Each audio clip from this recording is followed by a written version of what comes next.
नमस्कार जय जगन्नाथ टीम से तरफ आपको बहुत बहुत स्वागत गोटे गुड न्यूज आसी बर्तमान आम प्रधानमंत्री फसल बीमा योजना आम सीएससी माध्यम आम आवेदन करिपरिबा तो से फसल बीमा योजना आम किपरि भाबे आवेदन करिबा आज ए वीडियो रे आम संपूर्ण विवरण जानि परिबा तो प्रधानमंत्री फसल बीमा योजना पई हमर कोन कोन डॉक्यूमेंट आवश्यक अछि एवं केउ सर्टिफिकेट आवश्यक अछि टोटल डिटेल्स विषय आज हम ए टॉपिक रखिचे ए वीडियो माध्यम रे चलंतु आरंभ करिया टॉपिक तो प्रथम कौन करबा ना प्रथमे आमे देखिबा तो आप माने स्क्रीन रे देखि पारुथिबे हमर प्रधानमंत्री फसल बीमा योजना पई बर्तन सरकारक तरफरु 2 हेक्टर पर्यंत प्लॉट पिछा प्रत्येक प्लॉट पिछा हमर 1 टंका कटुची एवं 2 हेक्टर अधिक जमी चाष करिया को हेले हमको निर्धारित राशि बीमा राशि हमको देबाको पड़िबा चाषी भाई मानको देबाको पड़िबो तो हमर प्रधानमंत्री फसल बीमा योजना पई आवश्यक होतिबा डॉक्यूमेंट कोन कोन अछि ना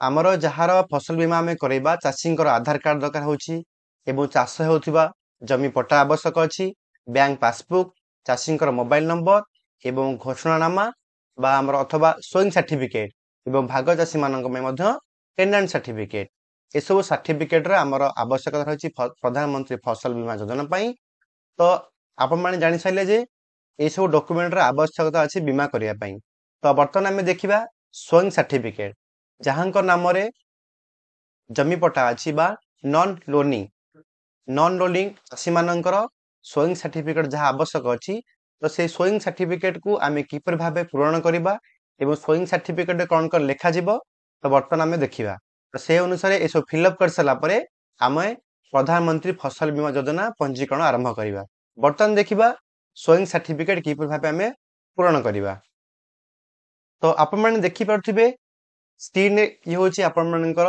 स्वयं सर्टिफिकेट बा स्वकीय घोषणानामा तो एठी कोन कहिबे ना आपनको ओडिया पीडीएफ मिलि जिवो अणऋणी चाषी मानक पई बा अणऋणी चाषी मानक फसल बीमा निमंते स्वकीय घोषणानामा बा अथवा हम यदि इंग्लिश रे कहबा स्वयं सर्टिफिकेट तो से स्वयं सर्टिफिकेट आमे किपरि फिल अप करिबा पता आमे देखिबा एठी लेखा है कोन आपनकर ओडिया लेखा है एठी जेउ चाषी आपनक बीमा करिवे तांको नाम लिखिबे तांको निजर घर लिखिबे बा तांको स्वामी होंतु पिता होंतु तांको नाम लिखिबे एठी तांको ग्राम लिखिबे देन तांको ग्राम पंचायत देन तांको ब्लॉक एठी जिला एवं खाता नंबर एते लिखि सला परे सेही खाता रे बा अथवा से पट्टा रे जेउ जेउ पट्टा सब प्लॉट नंबर लिखा हिथिबो एठी आपण कमा देके सब प्लॉट नंबर लिखिबे लिखि सला परे एठी कोन हबो ना आपण राशि गला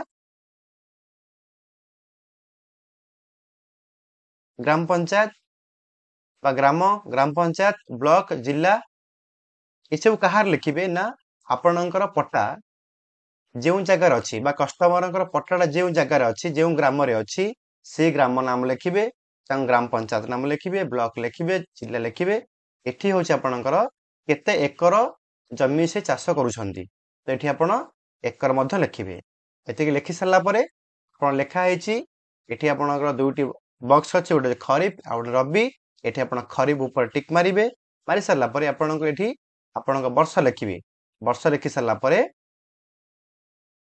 एठी गोटे ऑप्शन अछि आपणकर एठी आपण लिखे धान कना काहे कि ना वर्तमान हमर खरीफ ऋतु रे हम धान चाष करूछे एठी आपण धान लिखिबे धान लिखि सला परे आपण तळक आसीबे तळक आसला परे एठी पट्टाटा जेउ मौजा रे अछि बा जेउ विलेज रे अछि एठी मौजा नाम लिखिबे देन से खाता नंबर लिखिबे एठी प्लॉट नंबर लिखिबे से खाता रे जति प्लॉट नंबर अछि आपण सिरियली तळक तळक लिखिबे देन असला किसम हमर पट्टा लेखा हेछि आपण शारद 1 शारद 2 एसो ऑप्शन हमर लेखा हेछि पट्टा माध्यम रे एठी आपण सेटा एंट्री करिवे एंट्री कर सला परे जमीर परिमाण हेक्टर अनुसार आपण लिखिबे एठी जदी आपण हेक्टर जानि पर नहंती आपण से पट्टा भूल लेखु डाउनलोड करया समय रे सेठी मधे राइट साइड रे आपणकर एकर मधे बा आपण हेक्टर मधे लेखा हेछि नहले नचेत आपण गूगल कन्वर्ट माध्यम रे आपण डेसिमल टू हेक्टर कन्वर्ट करिके एठी आपण लिखि परिबे देन आपणकर से जगाटा बा से बिलटा जलसेचित ना अण जलसेचित एठी आपण मेंशन करिवे देन हला जलसेचन उत्स जेमती हमर केनाल हो बा आपणकर पोखरी हो जे भी आपणकर जलसेचन उत्स अछि सेठी आपण मेंशन करिवे लिखिबे लिखि सला परे देन एठी कोन करबे तारीख कोन देबे ନା ଆମର ଧାन ଯେଉଁ ଦିନଠୁ ଆପଣ ବୁଣିଲେ, ଯେମିତି କି ବର୍ତ୍ତମାନ ଆମର ପ୍ରଧାନମନ୍ତ୍ରୀ ଫସଲ ବୀମା ଯୋଜନା ଆରମ୍ଭ ହୋଇସାରିଛି। ଏହାର ପୂର୍ବ 7-8 ଦିନ ପୂର୍ବ ଡେଟ୍ ପକେଇବେ। କାହିଁକି ନା ଏ ଘୋଷଣାନାମା ହଉଛି କଣ ନା ଆମେ ଧାନ ଯେଉଁଠି ବୁଣିଲେ ସେଇ ଦିନର এটা ଆପଣଙ୍କୁ ଏଣ୍ଟ୍ରି କରିବାକୁ ପଡିବ। ତ ତାରିଖ ସେଠି ତାରିଖ ପକେଇବେ। ଏଠି କଣ କରିବେ ନା କଷ୍ଟମରଙ୍କ ଦସ୍ତଖତ ନେବେ। ଦସ୍ତଖତ ନେଇ ସାରିଲା ପରେ ଆକୁ ଆପଣ ସ୍କାନ କରିବେ। ସ୍କାନ କରିକି ଆପଣଙ୍କ ସିଷ୍ଟମ ରଖିବେ। ତ ଏଇଟା ହଉଛି ଆପଣଙ୍କର ଶୋଇଂ ସାର୍ଟିଫିକେଟ। ଦେନ୍ କଷ୍ଟମରଙ୍କର ଗୋଟେ ଆଧାର କାର୍ଡ ସ୍କାନ କରିବେ। ଦେନ୍ ତାଙ୍କ ବ୍ୟାଙ୍କ ଆକାଉଣ୍ଟ ଏବଂ ପଟ୍ଟା। ଯଦି ଆପଣଙ୍କ ପାଖରେ କଷ୍ଟମର ଅରିଜିନାଲ ପଟ୍ଟା ଆଣିଛନ୍ତି ଭଲ କଥା, ସେଟାକୁ ସ୍କାନ କରିପାରିବେ। ଯଦି ଆଣିନାହାନ୍ତି ଆପଣ ଭୁଲ ଏକୁ ଡାଉନଲୋଡ କରିକି ପଟ୍ଟା ଆପଣଙ୍କୁ ଅପଲୋଡ କରିବାର ଅଛି। ଏତେ ଜିନିଷ ହେଲେ ଆମ ଡକୁମେଣ୍ଟ ପାର୍ଟ। ବର୍ତ୍ତମାନ କଣ କରିବା ନା ଆମେ ଆରମ୍ଭ କରିବା ଆମର ପଞ୍ଜୀକରଣ। କିପରି ଭାବେ ଆମେ ପ୍ରଧାନମନ୍ତ୍ରୀ ଫସଲ ବୀମା ଯୋଜନା ସିଏସି ମାଧ୍ୟମରେ ପଞ୍ଜୀକରଣ କରିବା ବର୍ତ୍ତମାନ ଆମେ ଦେଖିବା। ବର୍ତ୍ତମାନ ଆମେ କଣ କରିବା ନା ଆମେ ଆମର କ୍ରୋମ କିମ୍ବା ମୋଜିଲା ଫାୟାରଫକ୍ସ ଓପନ କରିବା।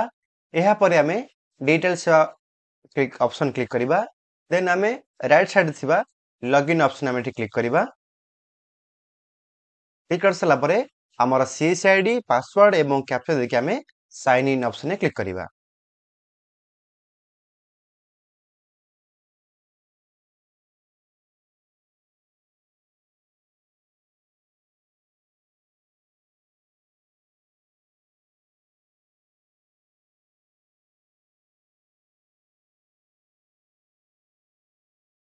ତ ଆପଣମାନେ ଦେଖିପାରୁଥିବେ ବର୍ତ୍ତମାନ ଆମର ସିଏସି ପୋର୍ଟାଲଟି ସମ୍ପୂର୍ଣ୍ଣ ଓପନ ହେଇଯାଇଛି।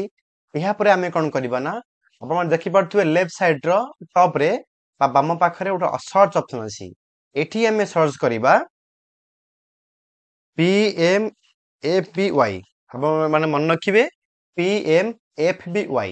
ଏଠି ଆପଣଙ୍କ ଦେଖେଇବ କଣ ନା PMFBY state under RE1 scheme. এই ଅପସନ ଯଦି ଆପଣମାନଙ୍କର ଆସୁନାହିଁ ଆପଣମାନେ କଣ କରିବେ, ଏହା ସଲ୍ୟୁସନ ହଉଛି ଆପଣମାନେ ହିଷ୍ଟ୍ରି କ୍ଲିୟର କରିବେ। ଆପଣଙ୍କ ବ୍ରାଉଜର ହିଷ୍ଟ୍ରି କ୍ଲିୟର କରିବେ। ତ ହିଷ୍ଟ୍ରି କ୍ଲିୟର କରିସାରିଲା ପରେ ଏଗେନ୍ ଯଦି ଆପଣ ଲଗ୍ଇନ୍ କରିବେ, ଲଗ୍ଇନ୍ କଲେ ଆପଣଙ୍କର PMFBY ମାରିଲା ପରେ ଆପଣ ଶୋ କରିବ। ଯେତେ ପର୍ଯ୍ୟନ୍ତ ଆପଣ ହିଷ୍ଟ୍ରି କ୍ଲିୟର ନ କରିଛନ୍ତି ତ ଆପଣମାନଙ୍କର ଶୋ କରିବ ନାହିଁ। ତ ଏଠି ଆପଣ ଟିକ୍ କରିବେ। ଟିକ୍ କଲା ପରେ ଆମର ପ୍ରଧାନମନ୍ତ୍ରୀ ଫସଲ ବୀମା ଯୋଜନାର ନୂତନ ପୋର୍ଟାଲଟି ସମ୍ପୂର୍ଣ୍ଣ ଓପନ ହେବ। ଓପନ ହେଲା ପରେ କଣ କରିବେ ନା ଏଠି ଲେଖା ଅଛି ଆମର ସିଏସି ଲଗ୍ଇନ୍। ଏଠି ଆପଣ ସିଏସି ଲଗ୍ଇନ୍ ଉପରେ କ୍ଲିକ୍ କରିବେ। ଇଜି ପ୍ରୋସେସ କରିସାରିଲା ପରେ ଏଠି କଣ କରିବେ ନା ଆପଣଙ୍କ ଲେଖା ଅଛି ଷ୍ଟେଟ୍। এই ଷ୍ଟେଟ୍ ଜାଗାରେ ଆମେ ଓଡ଼ିଶାରେ ବିଲଙ୍ଗ କରୁଛୁ। ଏଠି ଆପଣ ଓଡ଼ିଶା ଚୁଜ୍ କରିବେ। ଓଡ଼ିଶା ଚୁଜ୍ କରିସାରିଲା ପରେ ଆପଣଙ୍କୁ ବିଭିନ୍ନ ପ୍ରକାର ଏଠି ଅପସନ ଦେଖେଇବ।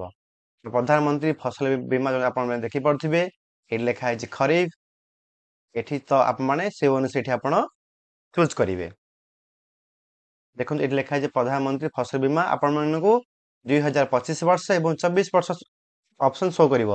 ଆପଣମାନେ ସୁନ୍ଦର ଭାବେ ଏଠି ଦେଖିବେ। ଦେଖିଲା ପରେ ପ୍ରଥମ ଅପସନ ଲେଖା ହେଇଛି 2025 ବର୍ଷ, ସିଜିନ୍ ହେଲା ଖରିଫ, ପ୍ରଧାନମନ୍ତ୍ରୀ ଫସଲ ବୀମା ଯୋଜନା। ଏଠି ଆପଣ ଟିକ୍ କରିକି ଏଠି ଆପଣ ସବମିଟ୍ ଉପରେ କ୍ଲିକ୍ କରିବେ।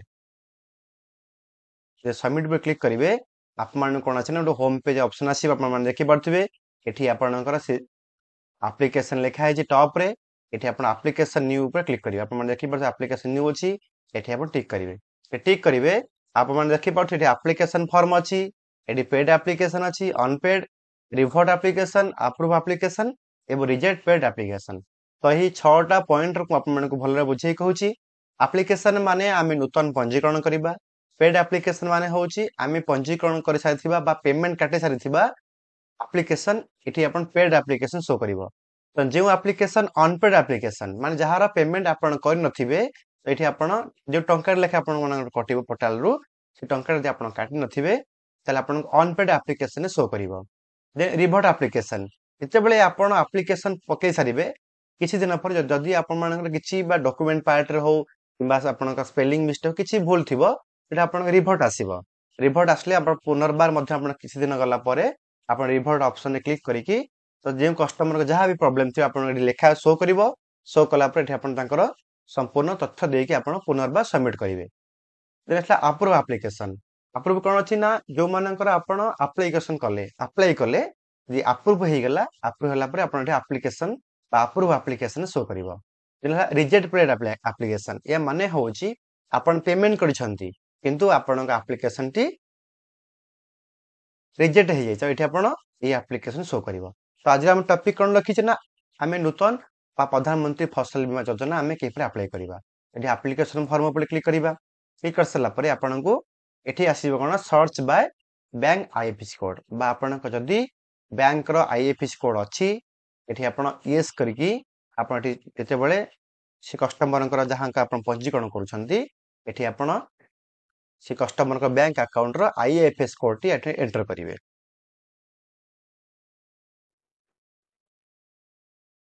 कलापर आप आईएफएस कोड एंटर कर सारापर वेरीफाई पर क्लिक करेंगे।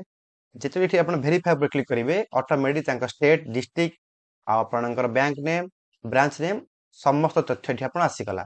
यहाँ कौन करेंगे ना से कस्टमर सेविंग अकाउंट नंबर ये एंटर करेंगे।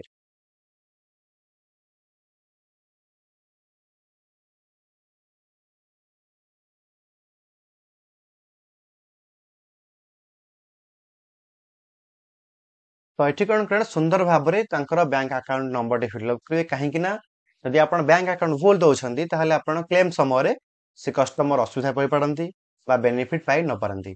तो सुंदर भाव देवे दे सारा cheque bank details and continue पर क्लिक करेंगे। क्लिक करेंगे किसी समय आप प्रोसेस प्रोसेस रहा आप देखिपे ये आपणकर फार्मर नाम फिलअप करेंगे कहीं ये सब आप देखिए ऑटोमेटिक फिलअप होगा। यह रिजिन हूँ ये पूर्व वर्ष फसल बीमा अप्लाई करते से ऑटोमेटिक फिलअप होगा। तो आप प्रथम थर अप्लाई कर तो ये आप मैनुअल फिलअप करेंगे।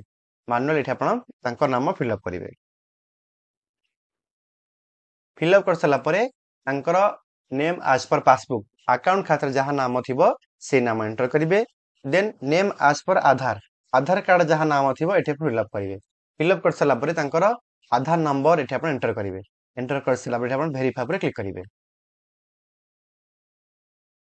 वेरीफाई क्लिक करेंगे यहाँ आपंकर ऑन हाइड हो देन एटला एग्रीस्टाक फार्मर आईडी ये पार्टा आपंकर बहुत इंपोर्टेंट कहीं वर्तमान आमर एग्रीस्टाक मीनिंग हूँ मन जहाँ नाम निज नाम पट्टा अच्छी जहाँ जो कृषक निज नाम पट्टा अच्छी आमर एग्रीस्टाक पोर्टाल प्रथम फार्मर रजिस्ट्रेशन करेंगे। कर सारापर ये फार्मर आईडी ऑटोमेटिक आसीज किंतु ये जो एग्रीस्टाक ऑप्शन बर्तमान आमर मैंडेटरी अच्छी यह किसी दिन पर यही ऑप्शन टी हटिज बोली सरकार तरफ इनफॉरमेशन आसी तेणु आपण मैंने वर्तमान जो कस्टमर मान निज नाम पट्टा अच्छी एग्रीस्टाक पोर्टाल कृषक पंजीकरण कर बर्तमान अप्लाई करेंगे। जदि अप्लाई करना अपेक्षा करूँ किसी दिन भितर ये एग्रीस्टाक ऑप्शन टी आपर फार्मर आईडी ऑप्शन टी ऑटोमेटिक पलैब पड़ापर आप सुंदर भाव में पंजीकरण करेंगे। कि बर्तमान जो मान निज नाम पट्टा अच्छी पंजीकरण आम कर तो किसी दिन अपेक्षा करा पड़ो। अपेक्षा कर सारापर एग्रीस्टाक फार्मर आईडी ऑप्शन टी कटिज देन आम पूर्व भली समस्त कस्टमर मान समस्त चाषी भाई भणी मानकर आम पंजीकरण कर आसला relation type.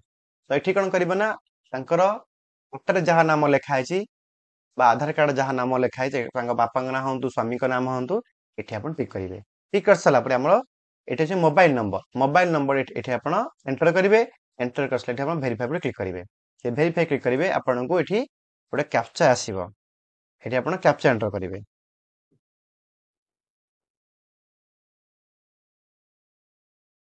Then captcha enter कर सारापर ये आप वेरीफाई पर क्लिक करेंगे। वेरीफाई क्लिक करेंगे ये आप कस्टमर जो मोबाइल नंबर देते से मोबाइल नंबर ओटीपी थी 6 अंक विशिष्ट ओटीपी नंबर ये आप सबमिट करेंगे। देन आपणकर मोबाइल नंबर वेरीफाई हो सारापर ये चाषी मानकर चाषी एज पकेबे एज पकड़ जेंडर पकेबे जेंडर मेल फीमेल जहाँ भी पकेबे। देन कास्ट कैटेगरी जहाँ भी पकेबे। देन फार्मर कैटेगरी ये बहुत इंपोर्टेंट ये लिखाई करना owner tenant and share Kapoor ये आपण जदि निज नाम पट्टा अच्छे ओनर पकेबे। जदि आपण बापा नाम पट्टा अच्छे ओनर पकेबे। जदि आपण जेजेबापा नाम पट्टा अच्छी आप ओनर पकई पारे। तो ये जदि आपण मानकर टेनेंट किसी पकाउछंती तो ये कौन करें आप जेनराली देकी आपण डिक्लेयर करा पड़ो जे से पट्टाटा ताहांका नाम अच्छी ये डिक्लेयर करेंगे। आप फार्मर कैटेगरी आप ओनर ही पकेबे। ओनर पकई सारापर देन आप फार्मर टाइप ये आप स्मॉल अच्छी मार्जिनाल अच्छी अदर अच्छी आपण हिसाब से आप पकेबे। पके सारा पर कौन करना रेसिडेंटल एड्रेस एठी जो चाषी आपण पंजीकरण करुछंती तांकर निजर टोटल एड्रेस एठी फिल अप करिवे तांकर स्टेट डिस्ट्रिक्ट सब डिस्ट्रिक्ट विलेज तांकर फुल एड्रेस देन तांकर पिन कोड देन तळे गोटे ऑप्शन अछि डिक्लेयर नॉमिन लेटर यदि आपण नॉमिन दबा को चाहउछंती एठी नॉमिन क्लिक करि परिबे यदि नॉमिन दबा को चाहू नाहंती तो एठी आपण चाहिले मध्य डिक्लेयर नॉमिन लेटर मध्य आपण क्लिक करि परिबे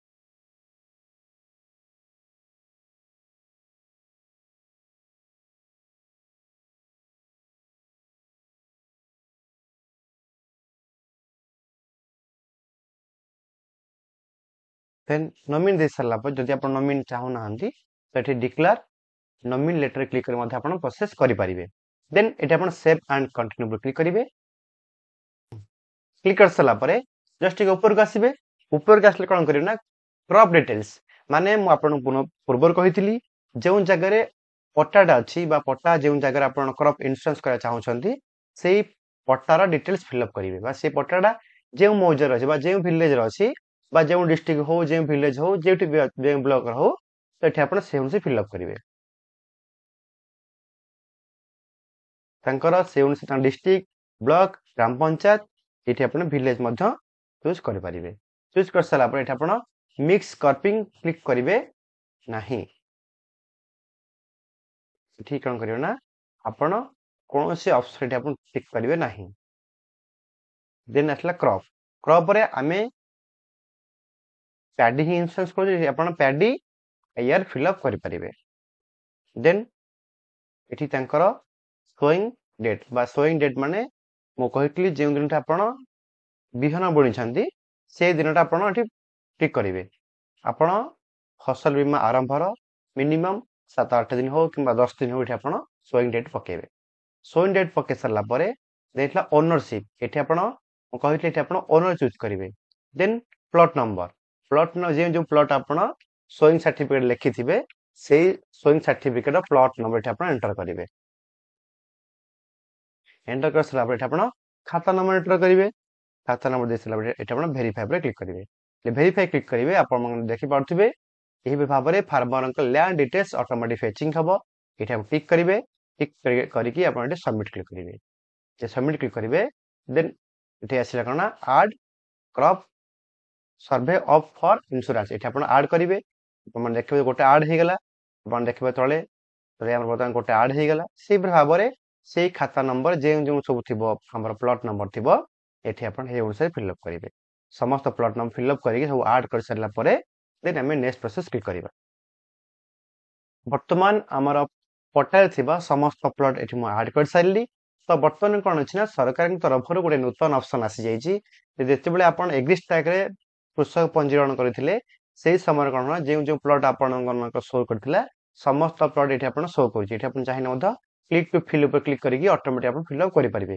नै तो आपण एठी मैनुअली आपनका सिलेक्ट क्रॉप एठी आपण पाडी आयर पकेबे शोइंग डेट पकेबे ओनरशिप पकेला पर प्लॉट नंबर खाता नंबर दिसे वेरीफाई क्लिक करिवे वेरीफाई क्लिक कला पर एठी आपण ऐड ऊपर क्लिक करिकि प्रोसेस करि परिबे नसेत आपण एठी ऑटोमेटिक मध्ये फिल अप मध्ये करि परिबे रि फिल अप होय सला पर एठी आपण देखला कोन पासबुक पासबुकटा क्लियरली आपण स्कैन करिवे देन एठला अपलोड योर लैंड डॉक्यूमेंट्स हेबि भाबरे आपण चाहिले ओरिजिनल पट्टा को सुंदर भाबरे क्लियरली स्कैन करिकि अपलोड करिवे नै त आपण भूल लेखरु मध्ये अपलोड करि परिवे देन आपनका शोइंग सर्टिफिकेट से भाबरे आपण मानकर शोइंग सर्टिफिकेट देबे एवं शोइंग सर्टिफिकेट दे सला परे आपण मन रखिबे जेतेबेले आपण लैंड रेकॉर्ड दउ छंती लैंड रेकॉर्ड तळे आपण मानकर कस्टमर मानकर बा चासी भाई मानकर आधार कार्ड को स्कैन करी पके परिवे कर दिला कोन हबो ना आपनका डॉक्यूमेंट ठीक से मैचिंग हैला परे आपनका एप्लीकेशन टी सुंदर भाबे सक्सेसफुल सबमिट हबो मन रखिबे पासबुक देबे एठी हम लैंड रेकॉर्ड देबे बा पट्टा देबे पट्टा जळे जो चासींकर आपण पंजीकरण करथिन तांका आधार कार्ड टा एठी आपण अटैच करि परिबे अटैच करिकि अपलोड करिवे जदि आपण मानकर रिलेशनशिप आपण डिक्लेयर कर चाहउछन्ती आपण से अनुसार आपण ब्लैंक पेपर रे आपण रिलेशनशिप सो टाइप करिवे मानकर आपणकर जेजे बापा नाम पट्टा अछि त से अनुसार आपण जेजे बापा नाम ଜେଜେବାପାଙ୍କର ପୁଅ କିଏ ହେବ, ତାଙ୍କ ପୁଅ କିଏ ହେବ, ତ ଆପଣ ଗୋଟେ ଡାଇଗ୍ରାମ ବନେଇକି ଏଠି ଆପଣ ମଧ୍ୟ ଅପଲୋଡ କରିପାରିବେ। ମନେ ରଖିବେ, ପାସବୁକ୍, ଆପଣଙ୍କ ଲ୍ୟାଣ୍ଡ ରେକର୍ଡ ଏବଂ ଆଧାର କାର୍ଡ ଅପଲୋଡ କରିବେ। ଦେନ୍ ସୋଇଂ ସାର୍ଟିଫିକେଟ ଅପଲୋଡ କରିସାରିଲା ପରେ ଏଠି ଆପଣ ସବମିଟ୍ ଉପରେ ବା ପ୍ରିଭ୍ୟୁ ଉପରେ କ୍ଲିକ୍ କରିବେ। ଆପଣ ଦେଖିପାରୁଥିବେ ବର୍ତ୍ତମାନ ମୁଁ ପାସବୁକ୍ ଅପଲୋଡ କରୁଛି। ଆପଣ ଦେଖିପାରୁଥିବେ ଏଠି ଆପଣ ପାସବୁକ୍ ଅପଲୋଡ କରିସାରିଲା ପରେ ଯେମିତି ଆପଣଙ୍କର ପଟା ଅପଲୋଡ କରିବେ। ଦେନ୍ ଅପଲୋଡ କରିସାରିଲା ପରେ ଏଠି କ'ଣ ଲେଖା ହେଇଛି ନା ଆପଣଙ୍କ ଯାହା ବି ଅପଲୋଡ କରୁଛନ୍ତି ଏଠି ଆପଣଙ୍କର ଭ୍ୟୁ ଦେଖାଯିବ। ଏଠି ଅପଲୋଡ କରିସାରିଲା ପରେ ଏଠି ଆପଣ ଅପଲୋଡ ଉପରେ କ୍ଲିକ୍ କରିବେ। ଅପଲୋଡ କଲେ ଆପଣଙ୍କୁ ଡକ୍ୟୁମେଣ୍ଟ ଅପଲୋଡ ସକ୍ସେସଫୁଲି ଅପସନ୍ ଆସିବ। ଦେନ୍ ଆପଣଙ୍କ ସ୍ୱୟଂ ସାର୍ଟିଫିକେଟ ପୂର୍ବରୁ ଯାହା ଆପଣ ଲେଖିଥିବେ ସେଇଠି ଆପଣ ଅପଲୋଡ କରିବେ।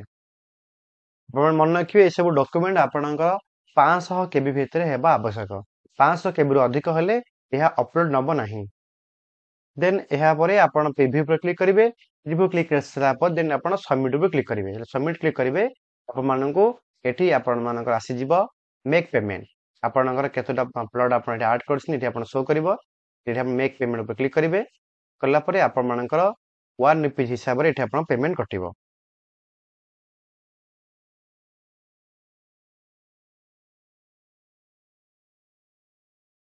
ଆପଣମାନେ ଦେଖିପାରୁଥିବେ ବର୍ତ୍ତମାନ ଆମ ପେମେଣ୍ଟ ପେଜ୍ ସକ୍ସେସଫୁଲ ହେଇଗଲା। ହେଲା ପରେ କ'ଣ କରିବେ ନା ଆପଣ ଏଠି ଲେଖା ହେଇଛି ପ୍ରିଣ୍ଟ। ପ୍ରିଣ୍ଟ ଆପଣମାନଙ୍କର ପଲିସି ନମ୍ବର ବା ଯେଉଁ କୃଷକଙ୍କର ଆପଣ ପଞ୍ଜୀକରଣ କଲେ ତାଙ୍କର ପଲିସି ନମ୍ବର ଏଠି ଶୋ କଲା। ଏଠି ଆପଣ ପ୍ରିଣ୍ଟ କ୍ଲିକ୍ କରିକି ସେ କୃଷକଙ୍କୁ ଏଠି ଆପଣ ରିସିପ୍ଟ ମଧ୍ୟ ଦେଇପାରିବେ। ଏଇ ଥିଲା ଆଜି ଟପିକ୍। ତ ଆମେ ସିଏସି ମାଧ୍ୟମରେ କିପରି ଭାବରେ ପ୍ରଧାନମନ୍ତ୍ରୀ ଫସଲ ବୀମା ଯୋଜନା ପଞ୍ଜୀକରଣ କରିବା ସେ ବିଷୟରେ ଆଜି ଆମେ ଜାଣିଲେ। ଯଦି এই ଭିଡ଼ିଓଟି ଆପଣମାନଙ୍କୁ ଭଲ ଲାଗିଥାଏ ନିଶ୍ଚୟ ଭାବରେ ଅନ୍ୟମାନଙ୍କୁ ଜଣାଇବେ। ରହୁଛି, ନମସ୍କାର, ଜୟ ଜଗନ୍ନାଥ।